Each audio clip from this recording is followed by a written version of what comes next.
Welcome back. We are continuing our study through the book of Ecclesiastes, and if you have been along for this entire study, I just want to say thank you for hanging in there.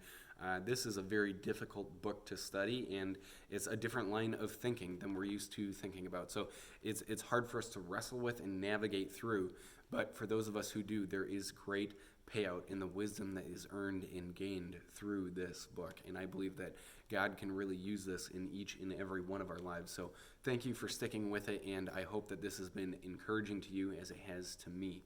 Today we are in Ecclesiastes chapter 9, and we are starting to look at some of the conclusions that Solomon has drawn over his life. If you remember way back in chapter 1, he says, look, I'm going to test every area of life. I want to know why man and why women do everything it is that they do under the sun. Why do they pursue money? Why do they pursue a good work? Why do they pursue building a large home and having a good location for that home? Why do they feel like once they get to this level of life that suddenly everything will be easier? Why do they think that they can fulfill their life if they just have enough love, if they have that special person in their life, or perhaps if they can fulfill those physical needs, those sexual needs that are in their life, right? Like if they can fulfill these things, then their life will become whole and complete. Why does man pursue life in this way? Because man never seems to be full or complete. And so Solomon goes on testing all of these different avenues of life, experiencing them for himself, and seeking to find answer. And over again, he tells us that he applies the wisdom that God has given him to the situation. And now he's starting to tell us what his findings are. But before he does that, he gives us a couple reminders. And the very first reminder comes in verse 1 of chapter 9, and it really wraps up chapter 8 very well. We talked about anxiety and how we have this roller coaster of emotions as we go through life, and it can be really hard to deal with the weight and the heaviness of evil and sin that is in the world, and then still at the same time have a joy that honors God, a joy that celebrates who God is. How do we wrestle with these deep and heavy things and still experience God the way that we know we can? And so then we come to chapter 9, and this is what Solomon says right off the top.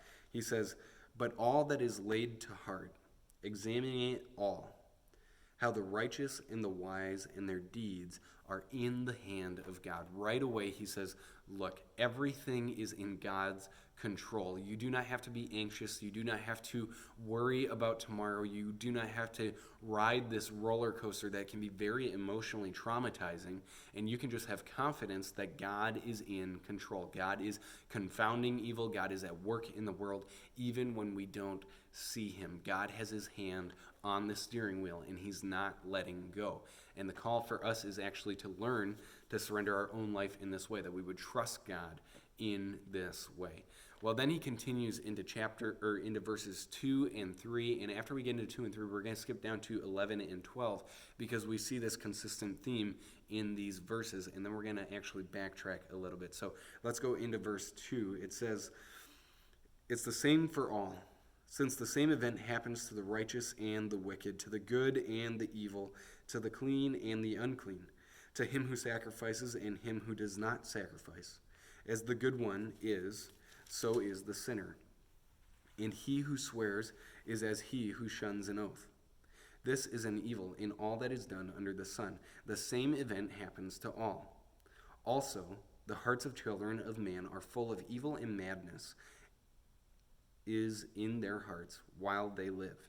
And after that, they go to the dead." So as we look at this, he gives us this compare and contrast in verse 2, where he says, look, it doesn't matter if you are loving, it doesn't matter if you are hateful, it doesn't matter if you're righteous or if you're wicked, if you're good or if you're evil, if you're clean or unclean, if you sacrifice or if you don't sacrifice, if you swear with your mouth or if you make credible oaths and are a man or woman of your word, right? It doesn't really matter when you look at life outside of God, when you look at life for what it is, when God is not included, when religion of any kind is not included, because the reality is, no matter how you live your life, death is on the table.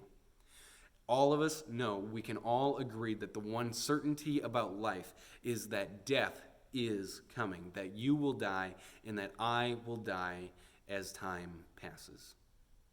And that's a reality that he wants us to wrestle with, that he wants us to engage in, because what that does is it gives us a different foresight on how we should be living our life.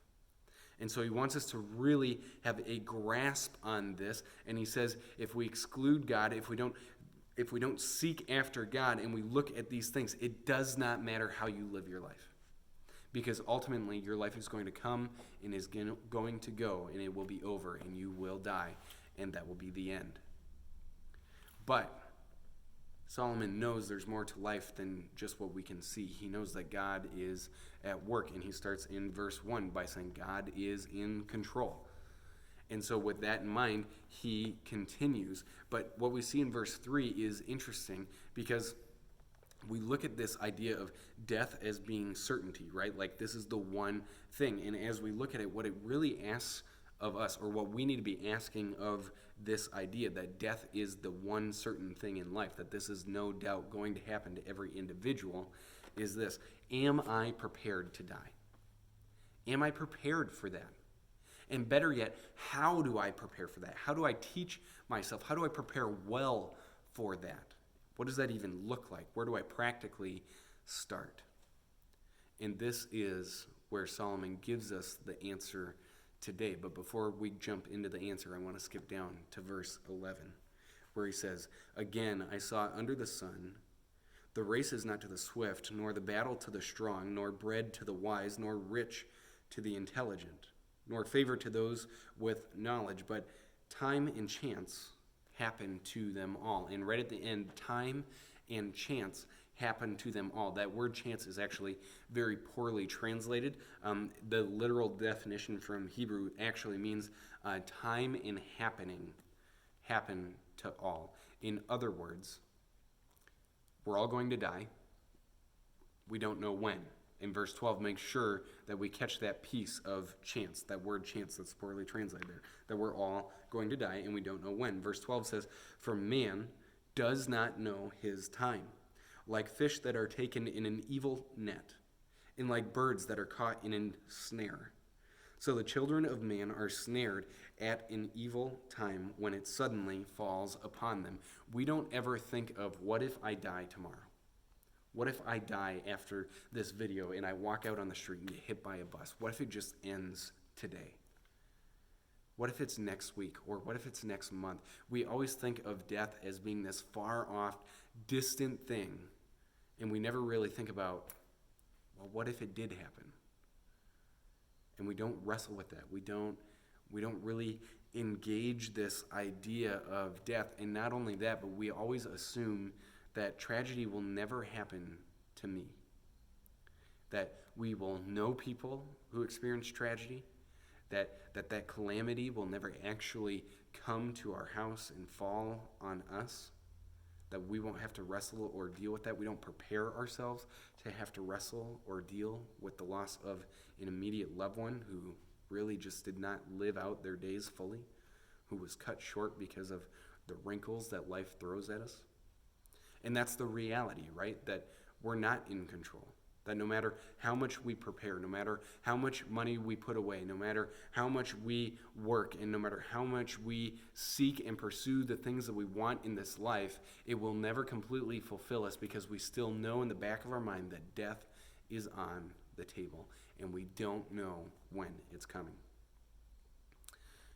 And by the time that it strikes, by the time that death strikes, it's too late. It's already over. And we can't prepare anymore. The game has been played and we are done. And so when we consider all of this, it's kind of like, man, this is really a depressing book, but it's something that we really need to be wrestling with, because what this tells us is something that's extremely critical to being a Christian, to following God, and how to do this life correctly. Because by wrestling with this, we have to start to ask the question, how do we live this life well? If I know that I'm going to die, I don't know when I'm going to die, how do I live this life well? And Solomon gives us the answer to this in verse 7. Look at verse 7. He says, "Go eat your bread with joy, and drink your wine with a merry heart, for God has already approved what you do. This verse is significant. In fact, in a nutshell, it literally explains the big idea of Ecclesiastes. It tells us this is what Solomon is ultimately getting at. This is at the heart of the idea of the book, that life is about going and eating your bread with joy and drinking your wine with a merry heart, for God has already approved what you do. It's living in light of the gifts that God has given you. It's living in light of knowing that each day that you're alive, each day that you breathe is a gift from God. And anything that you enjoy in this life, everything that you enjoy in this life is from God. And God delights in your joy and pleasure when it's done according to his word, when it's done without wickedness or evil involved. When you're living according to his word and you are enjoying the life that he has given you, when you are really just thankful and grateful for the blessings that God has put in your life, and you want to just experience them wholeheartedly. This is good and right and part of the purpose of life. This is the lens that Solomon is looking through, and he expounds on it in verse 8 and 9. He says, "Let your garments be always white, let not oil be lacking on your head. Enjoy life with the wife whom you love, all the days of your vain life that he has given you under the sun, because that is your portion in life. And in your toil, at which you toil under the sun, whatever your hand finds to do, do it with your might. For there is no work or thought or knowledge or wisdom in Sheol, to which you are going." In other words, the purpose of the book of Ecclesiastes can be summed up in this way. I want to read you this text from the book that I mentioned from the very beginning, Living Life Backwards by David Gibson. He says this is the point of the book of Ecclesiastes. He wrote this book to smash into tiny pieces our idea that we can be like God. We aspire to have it all, know it all, do it all, achieve it all, be happy forever, have all the answers, never be left scratching our head, and remembered by all for all time. That's what we hope for. But what guarantee is there that we won't go under a bus tomorrow? If you knew that would happen to you tomorrow, how would you live life today? That is the whole point of Ecclesiastes. The life you have today comes from God's hand as a gift. You have it for a short while, and one day God will call time and take it back. Enjoy life with your wife today, because tomorrow she might be gone, or it might be you. So when we consider this, the point that Solomon is getting to is that we spend way too much time doing one of two things. We spend way too much time living in the past, and we spend way too much time living in the future. We think about how we can't move forward because we're paralyzed by the things that have happened in our past, and how we're traumatized by those things. And then we think about our ambition as we move forward, that, oh, well, life will get better once this is accomplished, once my house is renovated the way that I want it, once I get that promotion, once I get that different title, once I get this new role, once my hours shift. But in order for me to get there, I have to do steps A, B, and C, and that's going to take a lot of work and a lot of attention. And so I will give everything that I have to get what I want. But then when we get there, what we find is that it was all empty promises.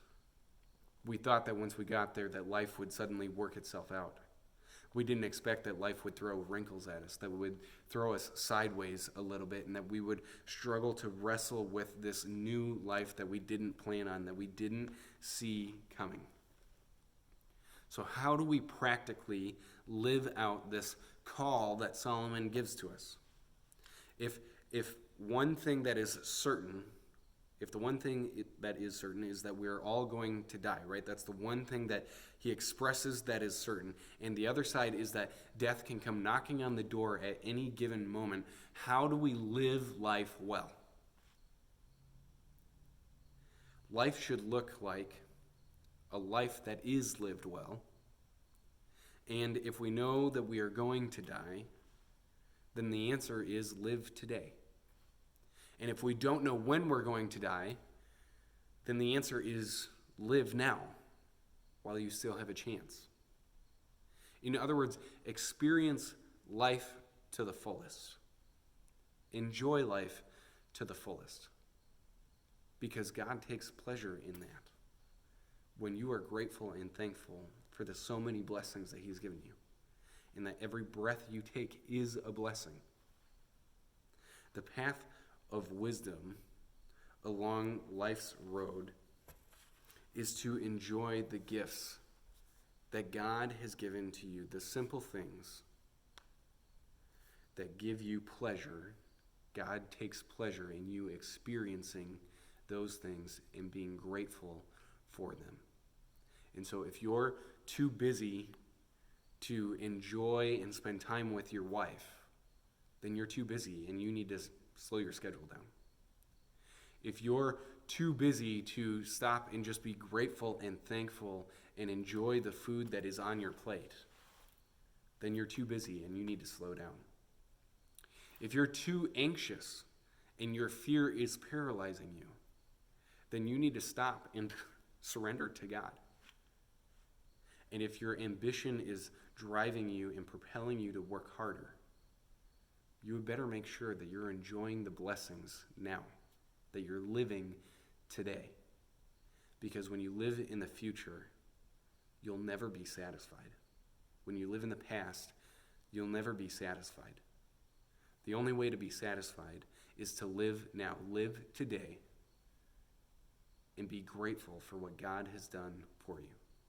Be grateful for what he's continuing to do for you, to give you. And recognize that he's in control. He is in control.